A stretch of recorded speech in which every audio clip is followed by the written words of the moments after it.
அஸ்ஸலாமு அலைக்கும். Hi friends, எல்லோரும் எப்படி இருக்கீங்க? இன்றைக்கி நம்ம ரொம்ப சூப்பரான ஒரு ரெசிபி தான் பார்க்க போகிறோம். பக்ரீத் வருது இல்லையா? எல்லார் வீட்லேயும் கொஞ்சம் நாளைக்கு மட்டன் இருந்துகிட்டே தான் இருக்கும்.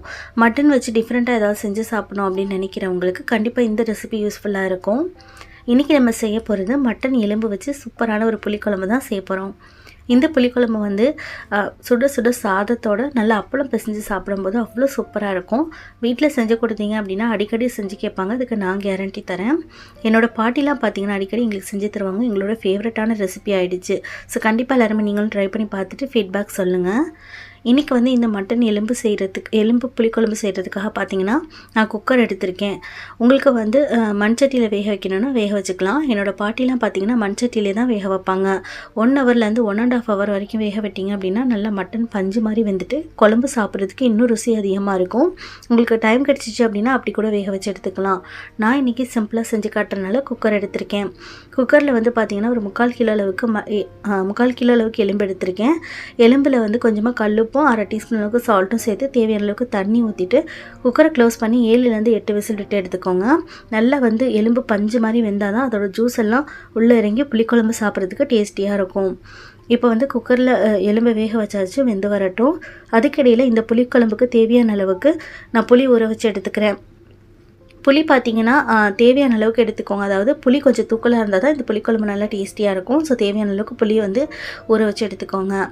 இப்போ வந்து இந்த புளிக்குழம்புக்கு ஒரு தேங்காய் பேஸ்ட் ரெடி பண்ணணும்.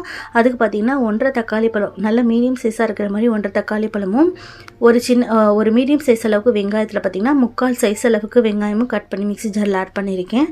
இது கூட 7-8 பூண்டு பல் சேர்த்துக்கோங்க. அதுக்கப்புறமா ஒரு 5 தேங்காய் பத்தை வந்து ஆட் பண்ணிக்கோங்க. தேங்காய் பத்தை பார்த்திங்கன்னா அதிகமாக சேர்க்கக்கூடாது. தேங்காய் அதிகமாக சேர்த்திங்க அப்படின்னா குழம்பு வந்து ஒரு மாதிரி வதவதன்னு இருக்கும், சாப்பிட்றதுக்கு டேஸ்ட் இருக்காது.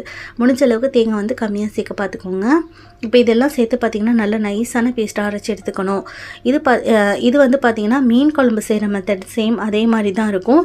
ஸோ இதே மாதிரி மெத்தடில் மீன் சேர்த்து கூட நீங்கள் செய்யலாம். இப்போ வந்து பார்த்திங்கன்னா வெந்தய ஜீரகம் வந்துட்டு நான் ஏற்கனவே ட்ரை ரோஸ்ட் பண்ணி எடுத்திருக்கேன். அதில் வந்துட்டு ஒரு 1 டீஸ்பூன் அளவுக்கு ஆட் பண்ணிவிட்டு இதை வந்து பல்ஸ் மோடில் விட்டு நம்ம அரைச்சி எடுத்துக்கணும். அவ்வளோதாங்க, நம்மளோட தேங்காய் பேஸ்ட் வந்து ரெடி ஆகிடுச்சு. இதை வந்து எந்த சட்டியில் வந்து நம்ம குழம்பு கொட்ட போகிறோமோ அந்த சட்டியில் வந்து ஆட் பண்ணிக்கோங்க.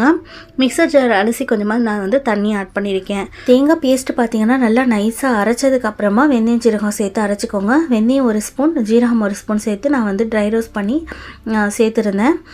வெந்தயம் ஜீரகம் வந்துட்டு ஆட் பண்ணிவிட்டு மறுபடியும் வந்துட்டு நல்லா நைஸாக அரைச்சிடக்கூடாது. அந்த மாதிரி அரைச்சிங்க அப்படின்னா உங்களுக்கு வந்து குழம்பு கசந்த மாதிரி ஆயிரும். அதனால் வந்துட்டு தேங்காய் பேஸ்ட் நல்லா நைஸாக அரைச்சதுக்கப்புறமா வெந்தயம் ஜீரகம் சேர்த்துட்டு பல்ஸ் மோடில் ஒரே ஒரு டைம் அரைச்சிட்டு அதுக்கப்புறமா வந்துட்டு சட்டியில் ஆட் பண்ணிக்கோங்க. இப்போ வந்துட்டு இதுக்கு தேவையான அளவுக்கு மசாலா ஆட் பண்ணிக்கலாம். மசாலா பார்த்திங்கன்னா நான் வந்து 1.5 டீஸ்பூன் அளவுக்கு மிளகாய்த்தூள், 3 டீஸ்பூன் அளவுக்கு மல்லித்தூள் சேர்த்துருக்கேன். 1/2 டீஸ்பூன் அளவுக்கு மஞ்சள் தூள் சேர்த்துட்டு இதுக்கு தேவையான அளவுக்கு உப்பு ஆட் பண்ணிக்கோங்க. அதாவது குழம்புக்கு தேவையான அளவுக்கு உப்பு ஆட் பண்ணிக்கோங்க. ஏற்கனவே மட்டனில் வேறு நம்ம உப்பு ஆட் பண்ணியிருப்போம். ஸோ அதை அனுசரித்து இதில் ஆட் பண்ணிக்கோங்க.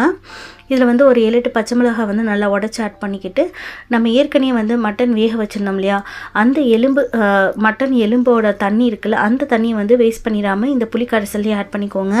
நம்ம புளி ஊற வச்சுருந்தோம் இல்லையா, அதுலேயுமே வந்து நல்லா திக்காக நல்லா புளியை கரைச்சிட்டு அதிலே தேங்காய் பேஸ்ட்லேயே ஆட் பண்ணிக்கோங்க. இப்போ வந்துட்டு குழம்பு தாளிக்கிறதுக்காக நான் மண்சட்டி எடுத்திருக்கேன். இதில் வந்துட்டு ஒரு 4 டேபிள் ஸ்பூன் அளவுக்கு நான் ஆயில் சேர்த்துருக்கேன். ஆயில் வந்து கொஞ்சம் தாராளமாக ஆட் பண்ணிக்கோங்க, அப்போ டேஸ்ட் நல்லாயிருக்கும். ஆயில் நல்லா ஹீட் ஆனதுக்கப்புறமா 1 டீஸ்பூன் வெந்தயம், 1 டீஸ்பூன் அளவுக்கு ஜீரகம், 1/2 டீஸ்பூன் அளவுக்கு சோம்பு ஆட் பண்ணிக்கோங்க. இதெல்லாம் நல்லா பொரிஞ்சதுக்கப்புறமா நல்லா 2 கொத்து அளவுக்கு கருவேப்பிலை வந்து ஆட் பண்ணிக்கோங்க. நல்லா இது எல்லாமே பொரிஞ்சதுக்கப்புறமா கூட வந்துட்டு நம்ம சின்ன வெங்காயம் ஆட் பண்ணிக்கலாம். நான் நல்லா வந்து ஒரு கைப்பிடி ஃபுல்லாக வந்து சின்ன வெங்காயம் எடுத்திருக்கேன். இது கூடவே 7-8 பல் பூண்டு ஆட் பண்ணிக்கோங்க. சின்ன வெங்காயத்தோடய பார்த்திங்கன்னா ஏற்கனவே வந்து நம்ம அரைக்கும் போது 3/4 அளவுக்கு தான் வெங்காயம் சேர்த்துருந்தேன். அந்த இது பேலன்ஸ் இருந்துச்சு இல்லையா, அந்த வெங்காயத்தையும் நான் இது கூட வந்து கட் பண்ணி ஆட் பண்ணிக்கிட்டேன். வெங்காயம் வந்து ரொம்ப அதிகமாக சேர்த்துறாதீங்க. அதிகமாக சேர்த்துட்டிங்க அப்படின்னா குழம்பு வந்து இனிச்சா மாதிரி ஆயிரும், டேஸ்ட் நல்லா இருக்காது. அதனால் வெங்காயமும் கொஞ்சம் மீடியமாகவே ஆட் பண்ணிக்கோங்க. இப்போ வந்து வெங்காயம் இதெல்லாமே நல்லா வதங்க விடுங்க. வதங்க விட்டதுக்கப்புறம் லைட்டாக கேரமல் ஆகும் இல்லையா, அந்த ஸ்டேஜில் வந்துட்டு மறுபடியும் ஒரு 1.5 தக்காளி பழம் கட் பண்ணி இதில் சேர்த்துருக்கேன். தக்காளி வெங்காயம் இதெல்லாமே நல்லா சாஃப்டாக வதங்கினதுக்கப்புறமா இப்போ இது கூட நான் மறுபடியும் வந்து ஒரு 1.5 டீஸ்பூன் அளவுக்கு மிளகாய்த்தூள் ஆட் பண்ணிக்கிட்டேன். மிளகாய்த்தூள் வந்து ஏற்கனவே நம்ம வந்து புளிக்கரிசல் ஆட் பண்ணியிருப்போம். ஸோ அதை பார்த்துட்டு இதில் ஆட் பண்ணிக்கோங்க.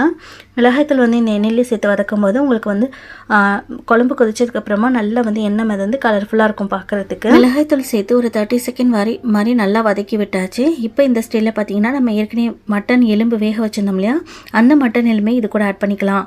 இதில் வந்து மட்டன் எலும்பு மட்டும்தான் சேர்க்கணும் அப்படின்னு கிடையாதுங்க. இது வந்து நீங்கள் தலைக்கறியில் கூட இதே மாதிரி மெத்தடில் செய்யலாம். ரொம்ப ரொம்ப சூப்பராக இருக்கும். தலைக்கறியில் செஞ்சீங்க அப்படின்னா இன்னும் சாப்பிட்றதுக்கு டேஸ்டியாக இருக்கும். ட்ரை பண்ணி பாருங்கள். இப்போ வந்து பார்த்திங்கன்னா மட்டன் எலும்பை இது கூட சேர்த்துட்டு நல்லா வந்து ஒரு 2 நிமிஷம் வரைக்கும் வதக்கி விட்டுட்டு இது கூட நம்ம ஏற்கனவே கரைச்சி வச்சுருந்தோம் இல்லையா புளி கரைசல், அதை வந்து இது கூட ஆட் பண்ணிக்கோங்க. ஆட் பண்ணதுக்கப்புறமா தேவையான அளவுக்கு தண்ணி வேணால் ஆட் பண்ணிக்கோங்க. ஆட் பண்ணிவிட்டு இதை வந்து மூடி போட்டு நல்லா வந்து குழம்பு ஓப்பன் பண்ணாமல் ஒரு 10 நிமிஷம் வரைக்கும் கொதிக்க விட்டு எடுத்துக்கோங்க. 10 நிமிஷத்துக்கு அப்புறமா ஓப்பன் பண்ணி பார்த்தீங்க அப்படின்னா எண்ணெய்லாம் நல்லா மிதந்து வந்திருக்கும். ஸோ அந்த டைமில் வந்துட்டு நமக்கு குழம்பு ரெடி ஆகிடுச்சு. இப்போ பார்த்தீங்கன்னா இதோட திக்னஸ் பார்த்துக்கோங்க. உங்களுக்கு வந்து குழம்பு இன்னும் நல்லா திக்காக வேணும் அப்படின்னா இன்னொரு 5 நிமிஷத்துலேருந்து 10 நிமிஷம் வந்து கொதிக்க விட்டுக்கோங்க. எனக்கு வந்து இந்த குழம்பு கொஞ்சம் தண்ணியாக சாப்பிட்றதுக்கு ரொம்ப பிடிக்கும். அதனால் நான் இந்த ஸ்டேஜ்லேயே வந்து அடுப்பை ஆஃப் பண்ணிட்டேன். நம்மளோட சூப்பரான மட்டன் எலும்பு புளிக்குழம்பு ரெடி ஆகிடுச்சு. கண்டிப்பாக எல்லாருமே ட்ரை பண்ணி பார்த்துட்டு ஃபீட்பேக் சொல்லுங்கள். இதே மாதிரி வேறு ஒரு ரெசிபியோட மீட் பண்ணுறேன். ஓகே ஃப்ரெண்ட்ஸ், பாய். அஸ்ஸலாமு அலைக்கும். தேங்க்ஸ் ஃபார் வாட்சிங்.